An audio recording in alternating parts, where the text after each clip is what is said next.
अस्सलाम वालेकुम जी। आप देख रहे हैं coverstory.pk और मैं हूं मोहम्मद आजम। उम्मीद करता हूं कि आप सब खैरियत से होंगे, खुश होंगे और खुशहाल होंगे। नाज़रीन, अफगानिस्तान के अंदर जैसे ही अमारात इस्लामी हुकूमत कायम हुई, इसके बाद पूरे खित्ते के अंदर और ख़ास तौर पर पूरी दुनिया के अंदर जो है हालात तब्दील होना शुरू हो गए। हमने देखा यहाँ पर ईरान का रवैया तब्दील हुआ। भारत तो पहले ही मुसलसल बदअमनी फैलाने की कोशिश कर रहा था, लेकिन कश्मीर और फ़लस्तीन का जो इशू था ये बड़ा अहम था और तालिबान के तर्जुमान सुहेल शाहीन की जानिब से ये वाज़ेह ऐलान किया गया कि हम हर मुसलमान के हक की बात करेंगे, हमें इससे कोई रोक नहीं सकता। अब खबर ये सामने आ रही है कि फ़लस्तीन पर एक बड़ी डेवलपमेंट हुई है और जो इसराइली मीडिया है उनकी टांगें कामती हुई नजर आ रही हैं। वहां पर आर्टिकल लिखे जा रहे हैं कि क्या तालिबान की हुकूमत जो कायम की गई है काबुल के अंदर, इसका बराह रास्त खतरा इसराइल को भी हो सकता है। और इसके माजी में आपने याद रखना है कि एक मुलाकात हुई थी हमास के लीडर इस्माइल हनिया की और तालिबान के जो सियासी लीडर थे मुल्ला अब्दुल गनी बरादरी। जो मुलाकात थी इसने हालात जो हैं वो बड़े चेंज कर दिए थे। अब क्या फ़लस्तीन की जंग मुजाहिदीन लड़ेंगे, ये एक बड़ा अहम सवाल है और इस पर एक दो बड़ी अहम डेवलपमेंट्स हैं जो मुझे आपके साथ शेयर करनी है। और दूसरी अहम बात यह है कि वाकई ही मुजाहिदीन की हुकूमत से बराह रास्त खतरा है इसराइल को, और अगर खतरा है तो किस तरह का खतरा है? क्या मुजाहिदीन यहां से उठकर जाकर फ़लस्तीन में लड़ना शुरू कर देंगे? ये एक बड़ा अहम सवाल है, इस पर बात करेंगे। और ख़ास तौर पर एक ऐसा लीडर जो कि जिसके मुतल्लिक मुसलसल 10 साल अमेरिका ने यह कहा कि अलकायदा का जो लीडर जो उसामा बिन लादेन के बाद जिन्हें लीडर नामजद किया गया, जिन्हें अपना अमीर नामजद किया, उनका नाम हजारवी है, उनके मारने की खबरें सामने आती रही। सॉरी, उनकी ये खबर सामने आती रही कि उनकी डेथ हो चुकी है और वो नेचुरल डेथ थी। लेकिन अब एक वीडियो सामने आ चुकी है और उस वीडियो ने एक बार फिर तहलका मचा दिया है कि क्या वो शख्स जिंदा है और अगर जिंदा है तो कहां पर है। तमाम तर चीजें आज की वीडियो में डिस्कस करते हैं, लेकिन पहले जरूरी ये है कि चैनल को सब्सक्राइब करके बेल आइकन को प्रेस कीजिए ताकि आने वाली तमाम नई वीडियोस आपको बर वक्त मिलती रहें।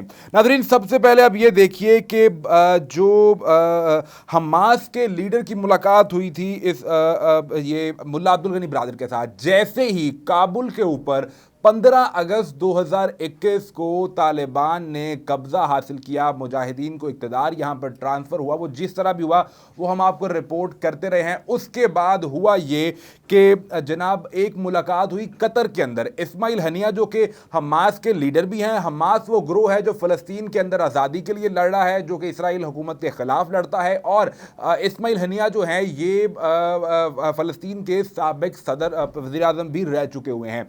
तो इनके साथ जब मुलाकात हुई तो इसने पूरी दुनिया के अंदर हाईलाइट्स और ख़बरें बना दी और बताया गया कि जनाब ये बड़ी अहम मुलाकात थी। अब ये इसराइल हायोम इनका है रिपोर्टिंग कर रहा है, जो वेबसाइट है, मीडिया वेबसाइट, वो कह रही है कि Hamas leader meets with Taliban lords radical for seizing Afghanistan. यानी उन्होंने मुलाकात में मुबारकबाद दी कि आपने फतह हासिल किया। आपको याद होगा मैंने आपको मुल्ला उमर की एक वसीयत भी शेयर की थी जिसमें आपको ये बताया था कि मुल्ला उमर ने यह कहा था कि हमारी और फ़लस्तीन की जंग एक ही जंग है, हमारी जंग अमेरिका के खिलाफ और इन मगरबी ताकतों के खिलाफ आज़ादी की जंग है।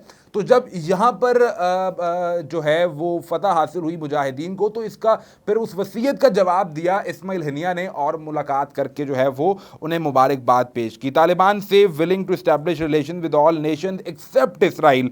कौन कह रहा है? टाइम्स ऑफ इसराइल रिपोर्ट कर रहा है और ये वाकई सुहेल शाहीन ने, ये तर्जुमान ने, ये बयान देते हुए कहा था कि हम पूरी दुनिया के साथ अपने ताल्लुकात बनाना चाहते हैं, लेकिन किसी सूरत इसराइल के साथ मिलकर नहीं बैठेंगे। ये मुसलमानों की पीठ में छुरा घोंपने के बराबर है। अब राइट नाउ हुआ क्या है? राइट नाउ दो बड़ी अहम चीजें हैं जो आपने देखनी है। एक ये देखिए कि अलकायदा के लीडर अल जवाहिरी, जो इनके मुतल्लिक ये खबरें थीं कि दिसंबर के आखिर में, यानी आज से 10 साल पहले इनको लीडर नामजद किया गया। 2011 में जब उसामा बिन लादेन को ख़त्म किया गया तो उसके बाद इन्हें अलकायदा का अमीर बना दिया गया।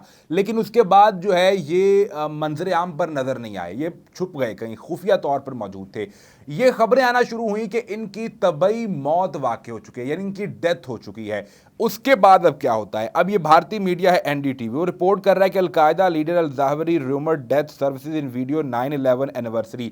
9/11 की जो ये 20वीं जब बरसी गुजरी है तो इस पर इनकी एक वीडियो सामने आई है जिसमें ये अपने लोगों से ये कह रहे हैं कि हम जंग जीतेंगे, हम जो ये ताकतें हैं, जो मगरबी ताकतें आकर हम पर अटैक करती हैं, इसके खिलाफ जंग जीतेंगे। लेकिन एक बड़ी अहम चीज़ है, इस वीडियो के अंदर जो 60 मिनट की वीडियो है, इसके अंदर जिक्र नहीं किया गया जो राइट नाउ काबुल की सिचुएशन थी, तो कहा यह जा रहा है, लेकिन इसमें जनवरी के जो मामलात थे उनका जिक्र किया गया है। जनवरी के अंदर जो सिचुएशन थी उसमें बात की गई है इसी साल की।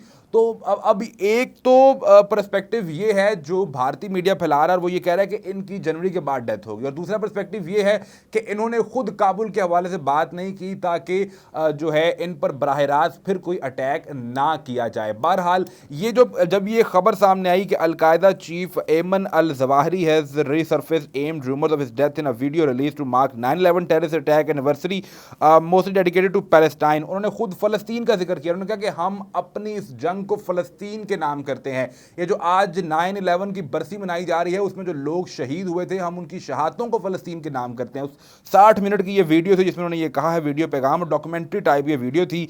और फिर उन्होंने कहा कि अफगानिस्तान और कश्मीर के मामले के साथ साथ हम फलस्तीन के लोगों को भी बात करते हैं, और वहां पर भी जो दहशतगर्दी करवाई जाती है उस पर भी बात करेंगे और उनको भी आज़ाद करवाएंगे। अब आगे बढ़िए कि ये लिख रहा है जनाब Israeli media, Taliban victory it impacts on Israel. इसके आर्टिकल में वो क्या लिखते हैं कि बराह रास्त तो ये ठीक है कि इसराइल बराह रास्त नहीं इन्वॉल्व था अफगानिस्तान के अंदर, लेकिन आपको याद होगा कि मैंने आपको इब्तदाई दिनों में एक खबर दी थी कि 300 इसराइली अहलकार थे जिनको खुफिया तौर पर अमेरिका ने यहां से निकाला था काबुल से। इसका मतलब है कि इसराइली कंपनीज यहां पर काम कर रही थी अमेरिका के साए तले।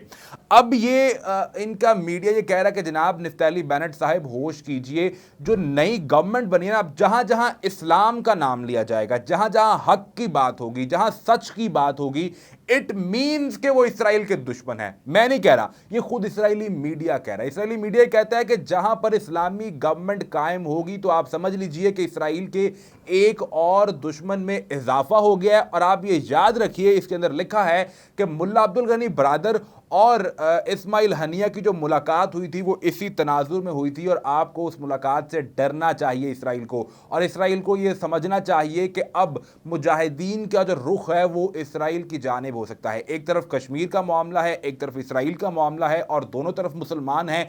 तो ये मुजाहिदीन वाजे कर चुके हैं कि हम हर मुसलमान के हक की बात करेंगे और कोई हमें इससे रोक नहीं सकता। इस आर्टिकल के अंदर लिखा है कि there were more direct consequences to the wave of triumphalism that swept across the jihadist world following the Taliban victory it endangered a mood that stiffened anti US and anti Israel hostility. उन्होंने कहा कि जब एक नई ये इस्लामी हुकूमत बन रही है और जिसने अमेरिका को मार भगाया है, जिसने अमेरिका को यहाँ खित्ते से भागने पर मजबूर किया है, अब ये हुकूमत बनने के बाद इस पूरे खित्ते के अंदर और ख़ास तौर पर मुसलमानों के अंदर ये जज्बात उभरेंगे, और ये जज्बात पैदा होंगे जो अमेरिका के भी खिलाफ होंगे। और अमेरिका के खिलाफ तो होंगे, अमेरिका ने तो यहाँ पर जराइम किए, इसके साथ साथ ये इसराइल के भी खिलाफ होंगे, और इसका नुकसान इसराइल को उठाना पड़ेगा।